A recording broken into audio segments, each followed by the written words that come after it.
ಕನ್ನಡ ವರ್ಣಮಾಲೆಯ ಭಾಗ 3.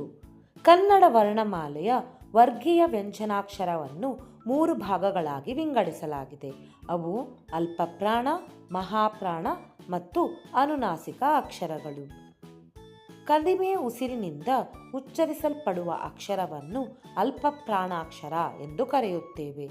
ಹೆಚ್ಚು ಉಸಿರಿನಿಂದ ಉಚ್ಚರಿಸಲ್ಪಡುವ ಅಕ್ಷರಗಳನ್ನು ಮಹಾಪ್ರಾಣಾಕ್ಷರಗಳೆಂದು ಕರೆಯುತ್ತೇವೆ. ಮೂಗಿನ ಸಹಾಯದಿಂದ ಉಚ್ಚರಿಸಲ್ಪಡುವ ಅಕ್ಷರವನ್ನು ಅನುನಾಸಿಕಾಕ್ಷರಗಳು ಎಂದು ಕರೆಯುತ್ತೇವೆ.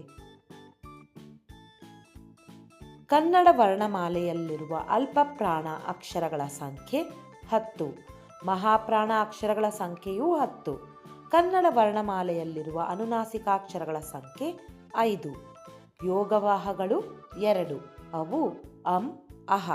ಅಂ ಅಂದರೆ ಅನುಸ್ವಾರ, ಅಹ ವಿಸರ್ಗ. ಧನ್ಯವಾದಗಳು.